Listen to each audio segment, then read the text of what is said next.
अस्सलाम वालेकुम, आवाज आ रही है?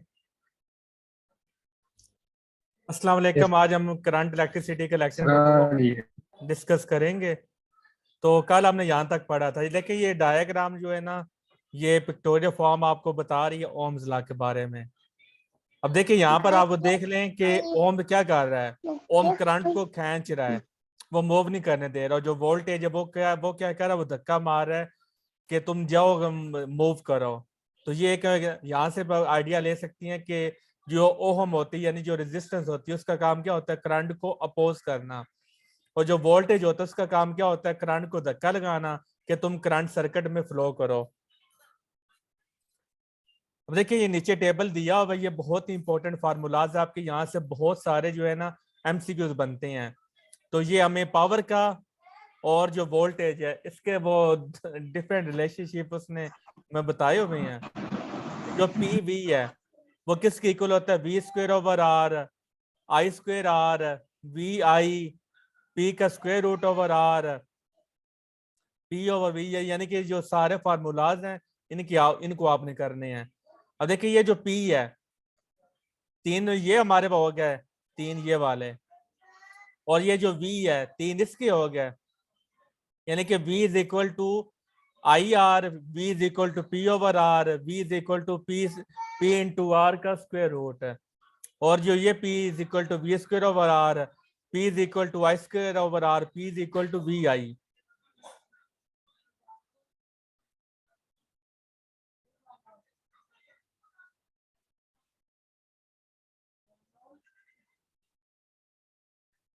और नीचे फिर लिखा हुआ है करंट। अब ये जो ग्रीन है ना, ये सारे किसके इक्वल है, ये सारे करंट के इक्वल हैं। और ये सारे ये जो कलर है ये सारे किसके इक्वल हैं, आर के इक्वल हैं। ये सारे जो फार्मूलाज आप भेजे आप इनको लिख लें। ये डिफरेंट फॉर्म्स है, तो ये आपके पेपर में एज एमसीक्यू ये पूछ सकते हैं। देखिए जो कंडक्टेंस होता है वो रेजिस्टेंस का रेसिप्रोकल होता है। कंडक्टेंस का यूनिट होता है मोह या सीमन। ये पब्लिक सर्विस कमीशन में पूछा गया ये क्वेश्चन। ओम को हम इससे रिप्रेजेंट करते हैं, तो कंडक्टेंस को उल्टे ओम से हम करेंगे।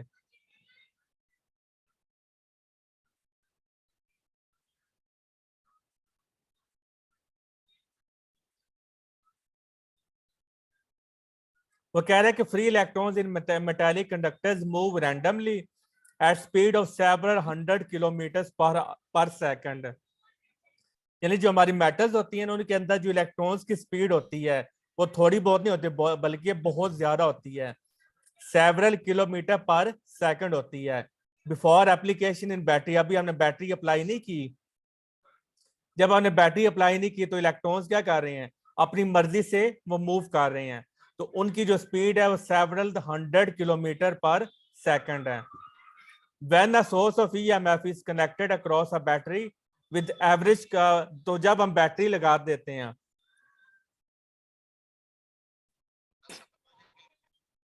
देखिए जब बैटरी नहीं थी तो स्पीड कितनी थी, several 100 kilometre per second.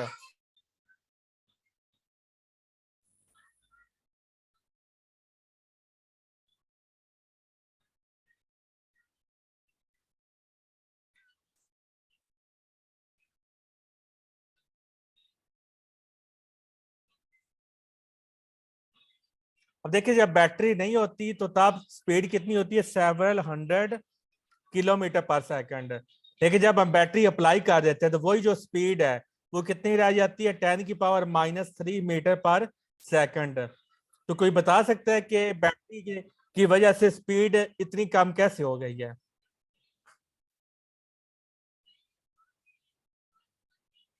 Several जो थाउजेंड से स्पीड 10⁻⁻ में चली गई है।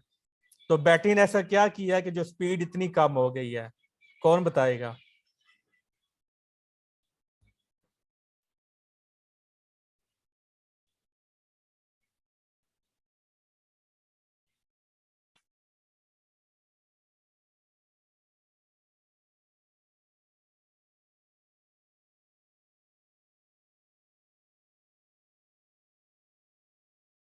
अभी आपको मुझे आई थिंक सो आपको स्क्रीन शो नहीं हो रही, लेकिन फिर भी आप बता दें कि बैटरी की वजह से स्पीड कम कैसे हुई है। पहले सेवरल 1000 किलोमीटर पर सेकंड है, यानी कि वेरी वेरी हाई स्पीड है, ये नहीं कि थोड़ी बहुत है। 1 सेकंड में वो कई सौ वो किलोमीटर पर सेकंड वो मतलब ट्रेवल करती है इलेक्ट्रॉन्स। तो लेकिन जैसे ही हम बैटरी अप्लाई करते हैं तो वो स्पीड हो जाती है 10⁻³ आवाज नहीं आ रही मेरी?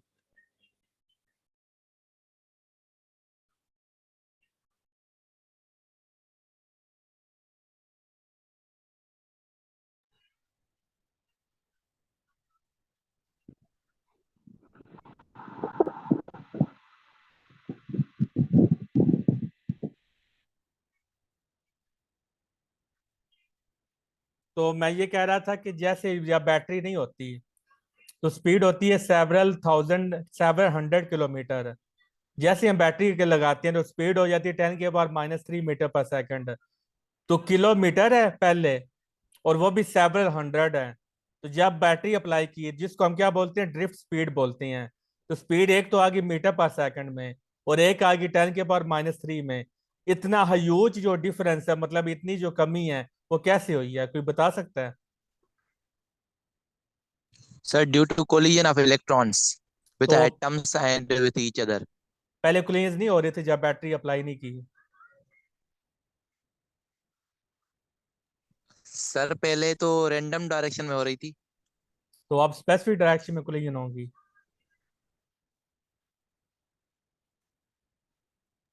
सर जी सर, अब स्पेसिफिक डायरेक्शन में होगी जब बैटरी अप्लाई करेंगे, और एटम के साथ भी इनकी कोलिजन होगी, और with the wall of the conductors के साथ भी इनकी कोलिजन होगी, इसलिए इसको हम ड्रिफ्ट ड्रिफ्ट वेलोसिटी कहते हैं ना।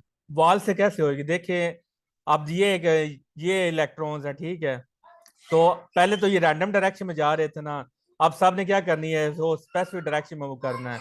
इसने मगर इस डायरेक्शन में मूव करना है, ऊपर वाले ने इस डायरेक्शन में मूव करना है। एरो नजर आ रहे हैं ना? तो ये वहां से कैसे कोलाइड करेंगे? और आप कह रहे हैं कि एक दूसरे से भी कोलाइड करेंगे। तो जब सारे कांस्टेंट स्पीड से मूव करेंगे तो जो इनके दरमियान जो डिस्टेंस है वो तो मेंटेन रहेगा, वो कम या ज्यादा तो नहीं होगा। तो फिर ये कोलिजन्स कैसी होंगी?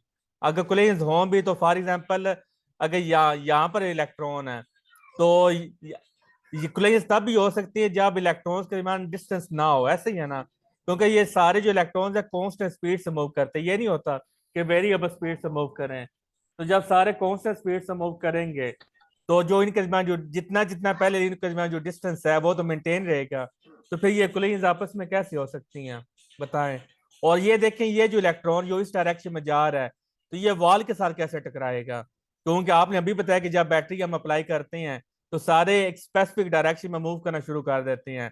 तो ये जो इलेक्ट्रॉन है, तो ये इलेक्ट्रॉन तो वॉल से बहुत ज्यादा दूर है, तो ये वॉल तक कैसे पहुंचेगा?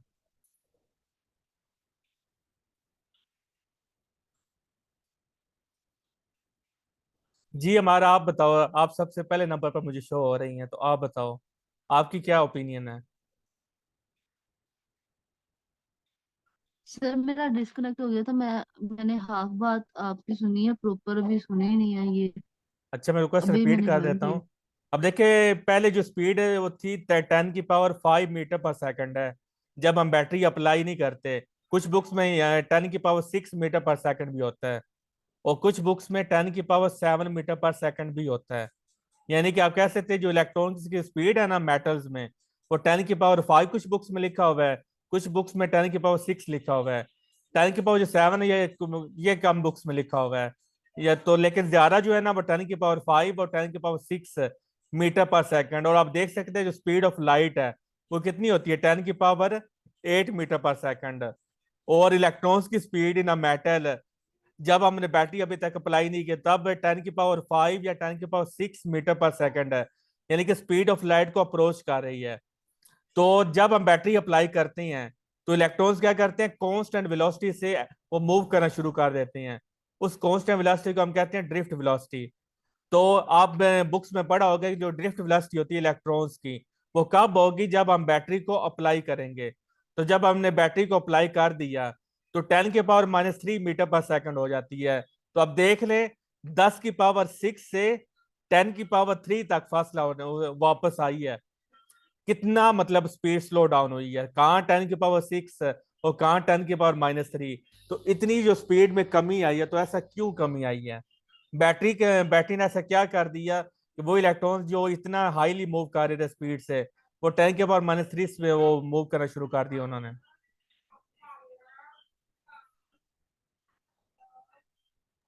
तो ये टेम्परेचर पे नहीं डिपेंड करती? हाँ जी, वो टेम्परेचर पे डिपेंड करती है, इसमें टेम्परेचर की भी स्पीड होती है। ये जो 10⁵ है ना, तो ये थर्मल वाइब्रेशन की वजह से भी होती है। तो यानी कि आप कह सकते हैं कि ये जो जब हमने बैटरी अप्लाई नहीं की, तो तब इलेक्ट्रॉन्स जो मूव कर रहे हैं वो टेम्परेचर की वजह से ही मूव कर रहे हैं, क्योंकि उनके पास थर्मल एनर्जी मौजूद है। उससे थर्मल एनर्जी की वजह से ये सारी स्पीड उन्होंने अटेन की है, 10⁵ या 10⁶मीटर पर सेकंड। तो यानी कि आपको इसका आपके सवाल से हमें ये जवाब मिल गया कि जब हम बैटरी अप्लाई नहीं करते, इलेक्ट्रॉन्स मूव क्यों करती हैं? इलेक्ट्रॉन्स थर्मल एनर्जी की वजह से मूव करते हैं। चलें, अब वो आपके सवाल से एक नया जवाब मिल गया। अब आप मेरे सवाल पे आ जाए।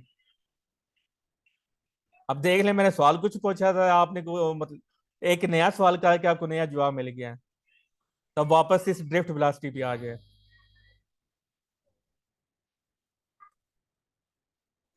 सर इसमें तो नेट इफेक्ट भी देखेंगे ना? इसमें क्या इफेक्ट देखेंगे? जो जो टोटल करंट प्रोड्यूस हो रहा है, इसका नेट नेट करंट नहीं देखेंगे? नेट करंट से आप वो क्या मुराद जीरो ले रही नहीं हो? हैं? नेट करंट का ये होता है ना कि फॉर एग्जांपल आधा करंट कुछ इधर जा रहा हो, कुछ करंट इधर जा रहा हो, चलो इधर ना से इधर जा रहा हो, तो तब हम नेट लेते हैं कि जब डिफरेंट डायरेक्शंस हों। जब सारों ने एक ही डायरेक्शन में मूव करना है, इलेक्ट्रॉन्स ने हर इलेक्ट्रॉन इसी डायरेक्शन में मूव कर रहे हैं, फिर आप नेट कैसे लोगे? यहाँ पे अगर नेट लो भी तो सारे तो ऐड हो रहे हैं, तो फिर वो कम कैसे हुई है? सर ये इधर इलेक्ट्रिक फील्ड और फोर्स नहीं ऑपोजिट, हाँ जी। वो भी फिनोमिना है। सर हाँ, आपका सर मतलब वहाँ करीब करीब आंसर इस है। कंडक्टर के जी जी, ये जो फोर्स अप्लाई मतलब कि इस पे जो इलेक्ट्रॉन में जो कमी आई है स्पीड, तो जो इलेक्ट्रिक फील्ड भी है, तो ये फोर्स और इलेक्ट्रिक फील्ड अपोजिट डायरेक्शन में हो गए हैं शायद। हाँ जी, आपका आंसर करीब करीब आ गया जी, स्फीयर।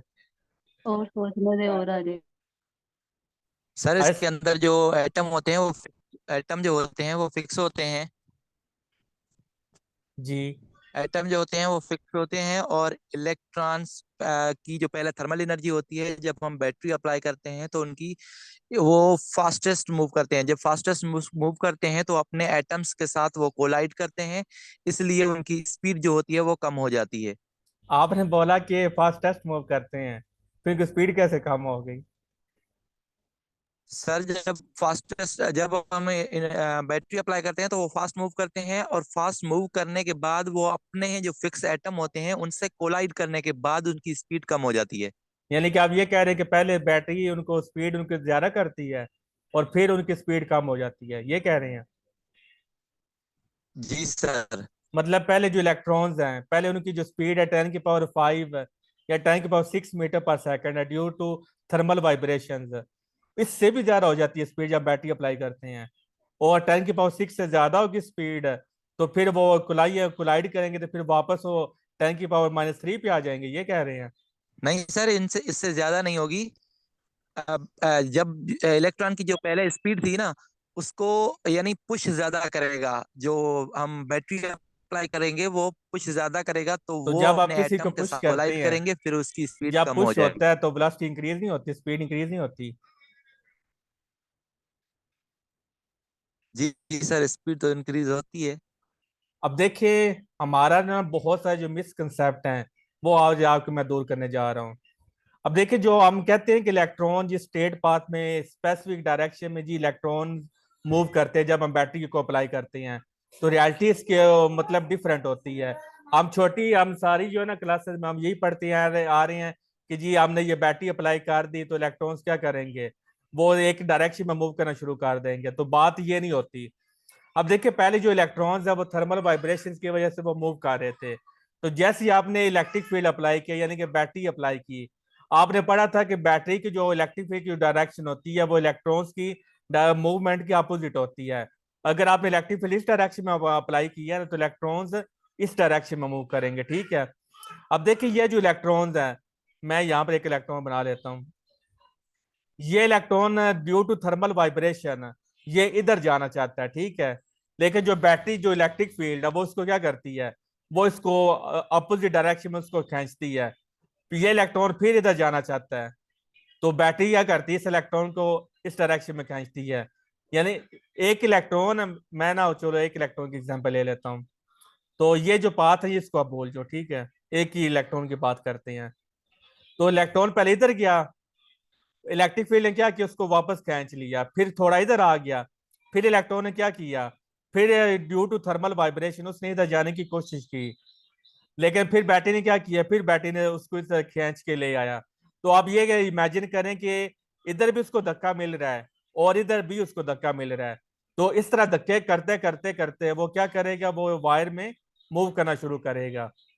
समझ आई है कि यानी कि उसको ड्यू टू थर्मल वाइब्रेशन वो इधर जाना चाहता है, लेकिन ड्यू टू बैटरी वो क्या करता है, वो वापस खींचता है।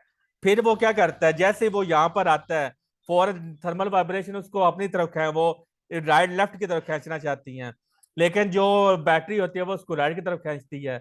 तो इस तरह ना इसकी जो बार बार मतलब आप कह सकते हैं कि ये आपस में मुकाबला करते रहती हैं।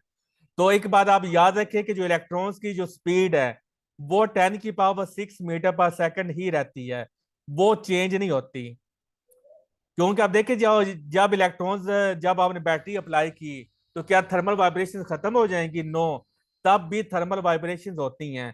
जो हम कहते हैं ना कि drift speed, drift velocity 10⁻³ metre per second हो गया है। तो ये जो ये हम बात करते हैं ड्रिफ्ट वेलोसिटी की। और आप जानते हैं कि वेलोसिटी हम कैसे निकालते हैं?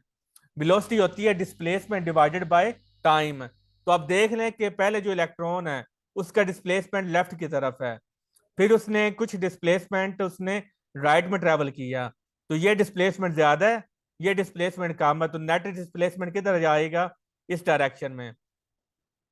तो यानी कि यहां से आप देख सकते हैं उसकी स्पीड कब वेलोसिटी कम हो जाएगी ना, क्योंकि जो वेलोसिटी है वो डिपेंड कर रही है डिस्प्लेसमेंट पे। और क्योंकि जो डिस्प्लेसमेंट है वो दो मतलब उसकी वाइब्रेशन हो रही हैं। थर्मल वाइब्रेशन कहते हैं तुम इधर जाओ, इलेक्ट्रिक फील्ड कहते हैं तुम इधर जाओ। इस तरह ना जो हमें नेट डिस्प्लेसमेंट जो मिलता है वो कम मिलता है। तो जब उस नेट डिस्प्लेसमेंट को आप टाइम पे डिवाइड करती हैं तो जो एवरेज वेलोसिटी हमें मिलती है उसकी वैल्यू क्या बन जाती है, 10⁻³ मीटर पर सेकंड। लेकिन जो स्पीड होती है वो 10⁻⁶मीटर पर सेकंड ही होती है। समझ आई कि ये जो 10⁻³ है ये ड्रिफ्ट वेलोसिटी है, वेलोसिटी निकलती है डिस्प्लेसमेंट की वजह से। क्योंकि यहाँ पर हमें नेट डिस्प्लेसमेंट हमारा कम हो जाता है, क्योंकि इलेक्ट्रॉन्स को धक्के मिल रहे हैं, दो फोर्सेस लग रही हैं। एक थर्मल वाइब्रेशन की वजह से वो आजाद जाना चाहता है, लेकिन इलेक्ट्रिक फील्ड की वजह से वो बाउंड हो जाता है। आजाद और बाउंड में आपस में मुकाबला होता है, तो नेट जो डिस्प्लेसमेंट है वो कम हो जाता है। तो जब नेट डिस्प्लेसमेंट होता है तो टाइम उसको मजीद छोटा कर देता है। तो हमें जो आंसर मिलता है वो 10⁻⁻। और फिर दूसरी बात जो अभी स्फीयर कह रहा था कि कोलिजन्स भी होती हैं, ये तो इलेक्ट्रिक फील्ड और थर्मल वाइब्रेशन से हो गया ना। तो यहाँ पर अगर एक एटम मौजूद है, इस एटम से कोलाइड करके इलेक्ट्रॉन क्या किया, वो इस डायरेक्शन में चला गया। तो अब इलेक्ट्रॉन इस डायरेक्शन में जाना चाहता है तो इलेक्ट्रिक फील्ड क्या करेगा, उसको वापस इस डायरेक्शन में खींचेगा। यहाँ पे कोई और एटम है, इससे धक्का खा के इलेक्ट्रॉन यहाँ पे चला गया, इलेक्ट्रिक फील्ड उसको इस डायरेक्शन में खींचना चाह। तो यानी कि वो कोलाइड भी कर रहा है, कोलाइड की वजह से उसकी जो डायरेक्शन है वो भी चेंज हो जाएगी, और फिर उसी मोशन को डायरेक्शन को कंटिन्यू करना चाहता है। लेकिन इलेक्ट्रिक फील्ड कहता है नहीं, तू मेरे पास आ, तू स्पेसिफिक पाथ को फॉलो कर। तो इस वजह से जो नेट डिस्प्लेसमेंट है वो बहुत ज्यादा कम हो जाते हैं। इसी वजह से ये जो इलेक्ट्रॉन, अगर यहाँ पर एक इलेक्ट्रॉन मौजूद है ना, तो ये पॉसिबिलिटी है कि ये इलेक्ट्रॉन दीवार के जो मेटल की जो वॉल्स है उसके साथ वो क्या करे, उसके साथ भी जाके ये कोलाइड कर सके। अब क्लियर है? यानी कि और ये भी बात है, रास्ते में और भी इलेक्ट्रॉन्स हैं। आप देख लें कि इलेक्ट्रॉन ये हमें जो करंट मिलता है ये कोई इतना सिंपल करंट नहीं होता है जो हम कहते हैं कि जी बैटरी हम लगा दी तो सारे इलेक्ट्रॉन्स बड़े आराम से वो जी एक स्पेसिफिक पाथ में मूव कर रही हैं। हम कहते हैं कि इलेक्ट्रॉन्स इस तरह मूव करती हैं, लेकिन इन रियलिटी क्या है कि इलेक्ट्रॉन्स आपस में भी कोलाइड करती हैं। थर्मल वाइब्रेशन की वजह से वो आजाद मूव करना चाहती हैं, लेकिन बैटरी की वजह से वो बाउंड मोशन वो परफॉर्म करती हैं। इस तरह वो वॉल्स के साथ भी, वो जो लैटिस होता है उसके वॉल्स के साथ भी क्या करता है, कोलाइड करता है। इतनी ज्यादा कोलिजन्स होती हैं तब जाके फिर जो नेट डिस्प्लेसमेंट वो कम हो जाता है। तो नेट डिस्प्लेसमेंट जब कम हो जाता है तो हमें जो स्पीड जो वेलोसिटी है वो इतनी कम हो जाती है वो -3 में चली जाती है। आप खुद इमेजिन करें कि अगर इलेक्ट्रॉन की स्पीड माइनस में चली जाए तो क्या, तो अब पहले आपने पढ़ा था कि जो इलेक्ट्रॉन्स की अगर ये हम इसको करें पॉइंट्स में तो ये क्या बनता है, 0.001 बनता है ना। आप खुद सोचिए कि अगर इलेक्ट्रॉन की जो स्पीड है वो 0.001 मीटर पर सेकंड हो जाती है तो इलेक्ट्रॉन्स तो एक किस्म का रेस्ट में नहीं आ गया। हम तो उसके मोशन को मतलब है इलेक्ट्रॉन्स का मतलब ट्रेस कर सकते हैं।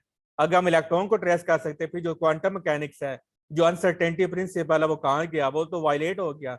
वो तो कहता है कि आप इलेक्ट्रॉन को ट्रेस ही नहीं कर सकते। एट अ टाइम आप उसकी या पोजिशन को ट्रेस कर सकती हैं या उसका मोमेंटम फाइंड कर सकती हैं। तो जब इलेक्ट्रॉन इतना स्लोली मूव कर रहा है, यानी कि 1 मीटर, एक उसने किलोमीटर ट्रेवल करने में उसको कितना ज्यादा टाइम लगेगा। क्लियर है ये पॉइंट जी सर क्लियर है। कि इलेक्ट्रॉन्स की जो स्पीड है वो कम नहीं होती, इलेक्ट्रॉन्स की वेलोसिटी कम होती है। क्योंकि जब बैटरी हम अप्लाई करते हैं तब भी थर्मल वाइब्रेशन मौजूद होती हैं। ये नहीं होता कि तब हीट खत्म हो गई है, तब टेम्परेचर तो मौजूद है ना, अगर रूम टेम्परेचर पर, और ये सारा रूम टेम्परेचर की बात हम कर रहे हैं। ये जो स्पीड है ना 10⁵ मीटर पर सेकंड, ये रूम टेम्परेचर पे इलेक्ट्रॉन्स की इतनी स्पीड होती है। तो रूम टेम्परेचर पर अगर आपने बैटरी को अप्लाई कर दिया तो क्या टेम्परेचर खत्म हो जाएगा? नो, टेम्परेचर तो रहेगा। तो जो ड्रिफ्ट, तो अब हम सम टाइम देखिए यहाँ पर ड्रिफ्ट स्पीड लिखा है तो आपने इससे कंफ्यूज नहीं होना, क्योंकि हम जब वो वेलोसिटी है ना हम उसकी मैग्नीट्यूड की बात करते हैं तो इसलिए वो फिर हम कह देते हैं कि ड्रिफ्ट स्पीड 10⁻³ है या ड्रिफ्ट वेलोसिटी 10⁻³ है। तो ये जो आप कह रहे हैं 10⁻³ ये ड्रिफ्ट वेलोसिटी की मैग्नीट्यूड है। और इलेक्ट्रॉन्स की जो स्पीड है वो 10⁵ या 10⁶ मीटर पर सेकंड ही रहती है, वो कम नहीं होती। लेकिन जो ड्रिफ्ट जिसे हम कहते हैं कांस्टेंट एवरेज वेलोसिटी, वो क्या होती है, वो वेलोसिटी होती है कि वो वेलोसिटी किस पे डिपेंड करती है, डिस्प्लेसमेंट पे डिपेंड करती है। और ये बहुत ही कंसेप्चुअल टॉपिक है और इंटरव्यू में ये सवाल पूछा जाता है कि ड्रिफ्ट से जो वेलोसिटी के बारे में। तो इसलिए आपने क्या करना है, इसको अच्छी तरह से इसका मतलब कंसेप्ट को आपने वो टैकल करना है। क्लियर है? नेक्स्ट है यस सर यहाँ अगर तक तो हमने क्लियर है। सर अगर एसी सोर्स लगाया तो फिर ये इंक्रीज होगा, सर फिर अगर इंक्रीज होगा। थर्मल, अरशाद आप क्या कह रहे हैं? एसी सोर्स, हाँ सर, एसी सोर्स लगाया तो ये ड्रिफ्ट वेलोसिटी इंक्रीज होगा। ड्रिफ्ट वेलोसिटी तो बैटरी की वजह से होती है ना, कि यहाँ पर वर्ड भी यूज हो, इसके डेफिनेशन में आप बैटरी का वर्ड यूज करते हैं। और बैटरी क्या आपको प्रोवाइड करती है? डीसी करंट सर प्रोवाइड करती है। जी सर।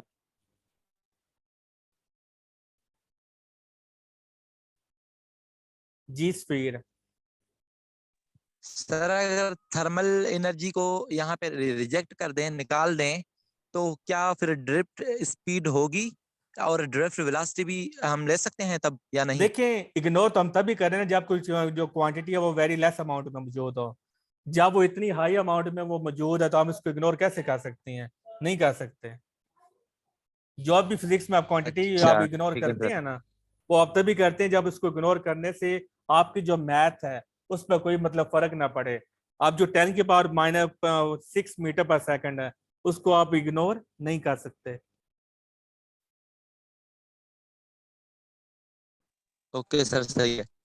फिर वो कह रहा है कि drift speed is super imposed on random speed, कि ड्रिफ्ट स्पीड को आप क्या कर रहे हैं, सुपर इम्पोज कर देती हैं ऑन रैंडम स्पीड। कि उसकी डायरेक्शन क्या हो जाती है, वो मतलब कभी वो इधर जा रहा है, कभी इलेक्ट्रॉन, एक इलेक्ट्रॉन की बात कर रहा हूँ, कभी इलेक्ट्रॉन इधर जा रहा है कभी, क्योंकि जब कोलिजन, जब एटम, आप देखिए एटम बहुत मैसिव पार्टिकल है एज कम्पेयर टू इलेक्ट्रॉन। आप खुद सोचिए अब इतनी स्पीड से वो इलेक्ट्रॉन के साथ वो एटम साथ कोलाइड करता है, उसकी जो डायरेक्शन मोशन वो क्या हो जाएगी, चेंज हो जाएगी। और आपने ये भी पढ़ा कि जब एक छोटा पार्टिकल एक बड़े पार्टिकल के साथ कोलाइड करता है तो जो छोटा पार्टिकल होता है उसकी डायरेक्शन ऑफ मोशन चेंज हो जाती हैं। तो अब देख कि डिफरेंट रैंडम डायरेक्शन वो क्या करता है, मूव करता है। बैटरी कोशिश करती है कि तुम एक डायरेक्शन में जाओ, तो लेकिन क्योंकि वो एटम्स होते हैं, इलेक्ट्रॉन्स होते हैं, वो क्या हो जाती है, उसकी डायरेक्शन रैंडम हो जाती हैं। अगर बैटरी ना हो तो फिर क्या हो, ये जो रैंडम डायरेक्शन है ये आजाद ही रहे, ये इस पे वो मतलब कोई फर्क ना पड़े। तो लेकिन जो बैटरी है वो क्या करती है, वो मजबूर करती है इलेक्ट्रॉन को कि तुम एक स्पेसिफिक पाथ को फॉलो करो। लेकिन ये जो स्पेसिफिक पाथ होता है ये टोटली लीनियर पाथ ये नहीं होता। क्योंकि छोटी क्लास में बच्चों को समझाना होता है, तो इसलिए हम कह देते हैं कि ये लीनियर पाथ होता है, लेकिन रियलिटी ये स्ट्रेट मतलब ये लीनियर पाथ नहीं होता। Electrons only oscillate when AC passes through a metallic conductor, जैसे अभी अर्शद कह रहे थे कि जब हम एसी अप्लाई करते फिर क्या करेगा, इलेक्ट्रॉन ऑसिलेट करेगा। While electric influence is transmitted at speed near to speed of light, के आप देखें जो इलेक्ट्रिक इफेक्ट था उसकी वजह से वो क्या करेगा, वो स्पीड ऑफ लाइट के करीब करीब वो मूव करेगा, क्योंकि उसकी स्पीड 10⁵ या 10⁶ मीटर पर सेकंड है। फिर जो इलेक्ट्रॉन वो क्या करती हैं, ऑसिलेट करती हैं। कभी इलेक्ट्रॉन जब हमारा पॉजिटिव साइकिल हो